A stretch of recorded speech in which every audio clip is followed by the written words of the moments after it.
Court martial eyolekedde okubeera nga eta abasibe abakwatibwa olw'ebyobufuzi era nga bano bannange ba activists okuva mu kibiina ekya NUP. Amawulire gabaddewo nti waliwo abamu ku abo abakwatibwa olw'ebyobufuzi era nga conditions ezateekebwawo mu kubata kwe kubeera nti balina okubeera nga bakkiriza nti ddala Robert Kyagulanyi Ssentamu mutujju awedde emirimu era nti ebikolwa eby'okutega bbomu okuseketerera gavumenti eby'obutujju byonna muganda wange abiri mabega era bebamu ku abo ndowooza bye yayagala okubeera ng'akozesa kati baabakwata ne babasiba. Ebyo muganda wange emboozi nakikuwako emabega kaawo kigendererwa ki tugenda mu kalulu ka 2026 kigendererwa ki ekiri emabega w'ekyo era ng'ekigendererwa ekikulu kyakubeera nga basazaamu paasipooti ya Kyagulanyi bamuteeka ku gw'obutujju n'okubeera nti yeetaba mu kalulu ka 2026. Kati akazannyaako muganda wange ke tulinza okubeera nga tulaba naye nga bwe nkutegeezezza nti ekkomera tiriba ddungi yadde n'akamu era omuntu asobola okukozesa kyonna kyayagala osobola okuwona ekkomera kino Museveni munnange kigambibwa okuba nti yamaze dde okubeera ng'asayininga off era nga kuno kuteebwa kwaba activists abalwanirizi b'eddembe ly'obuntu ku ludda olwa opposition ababadde bavundira mu makomera emyaka 4 mirambirira nga bali eyo mu kkomera. Abantu bangi bakyewandiddemu era Jennifer Nakangubi fulufiga y'omu ku abo abakakasa bano abaana Bobi Wine yabateeka mu bikolwa eby'obutujju yaali eyo ali mu kuzanya byabufuzi ng'ayogera era ng'akakasa eggwanga nga ye kennyini Jennifer Nakangubi fulufiga eyazaala omwana n'amubbulamu erinnya lya Museveni agamba nti mu nkola eyamuhoozi engeri gye yateesaamu ne Kagame okubeera nga baggulawo ensalo ne fulufiga naye mannange yabadde omusaale mu nsonga eno ey'okubeera nti abavubuka bano abato abalina ebingi ebyokukola nga babadde babalira ebiseera babakwatira ensonga ezitaliimu olw'okuwagira enkyukakyuka nga bali mabega wa Robert Kyagulanyi Ssentamu bwe batyo ne babateekako emisango egy'amaanyi egy'obutujju mu kkooti y'amagye kino kooti martial. Kati Nakangubi fulufiga agamba nti ye ensonga eno ye yagikozeeku n'abalala bangi ndoza bakyakyewaniramu naye ekyo yakyambadde dda. Kakati bangi nnyo ku bano bakwatibwa munnaye ku dates ez'enjawulo tebabakwata ku lunaku lwe lumu era nga byaliwo mu campaign 2020 ne mu kalulu ka 2021 era twogera ku myaka 4 muganda wange gye bakulunguludde nga bali mu nkomyo. Kale Nakangubi atugamba nti abo abanatera okubeera nga bateebwa kuliko Muhyiddin Sanya Kakooza, Isma Machete wamu ne Olivia Lutaja bemumanyi obulungi. Bano abakyala bangi okuva mu nsonda ez'enjawulo bavuddengayo ne basaba era ne bavumirira okukwatibwa kwe n'okukuumibwa mu kkomera. Bamulesa omwana we omuto bamuteeka mu nkomyo era erinnya lye libadde lyogerwako mujjukira Bobi Wine ng'ali eruweeru waliwo ekipande oli kye yalawandiika kiri nti free Olivia Lutaaya.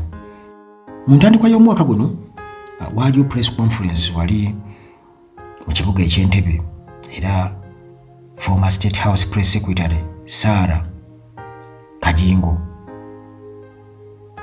ye kennyini mu ddoboozi lye yasaba Gen. Museveni nti omukyalo ono Olivia Lutaaya alibadde ateebwa. Kale ne fulufiga awo muganda wange ali ku Salt TV buli kaseera abeera akyogerako era agamba nti ye nti yafuna ebiragiro okuva eri Gen. Museveni n'amuwa omulimu omunene nnyo nti genda olabe ng'abo bateebwa full figure kubanga yayimirira maaso ga Museveni kubanga boogera lulimi ki mbu n'amusaba nti bwali badde ota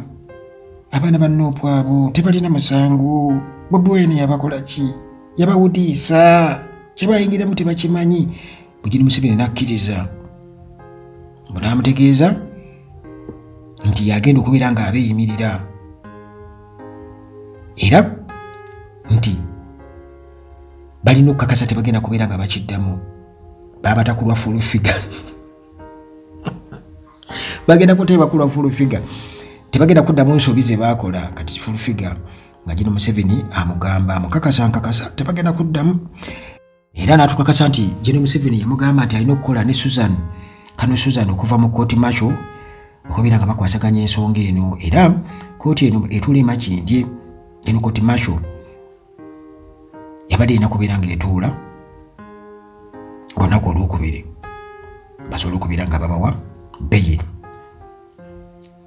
naye olw'ensonga ezimu ne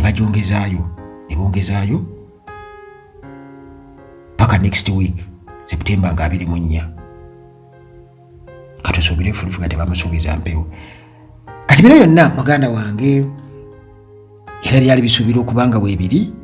era bano tebateereddwa nti babatedde buti bwe batyo nti full figure agenzeeyo babateeredde ku bukwakkulizo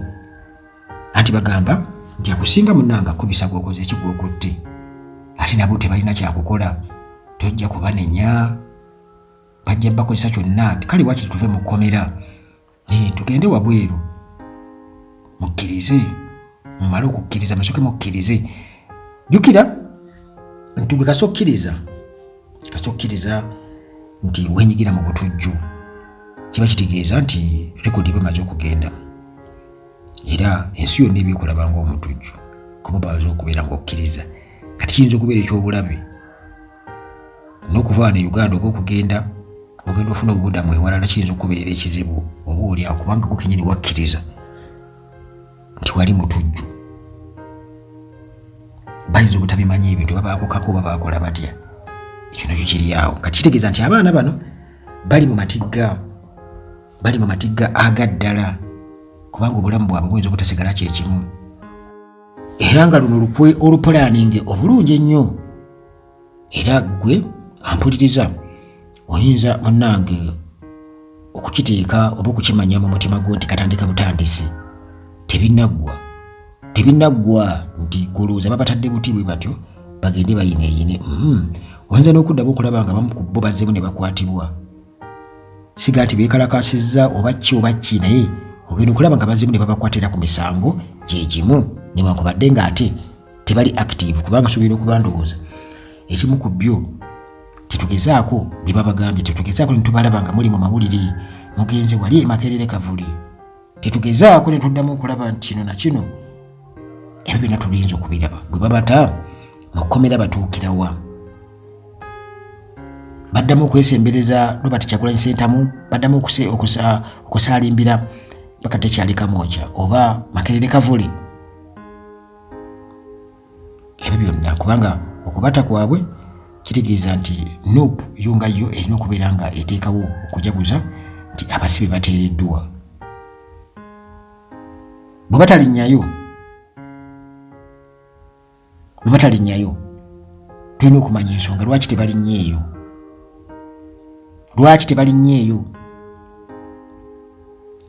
era nitutegeera oba okuteebereza kiki ekiddako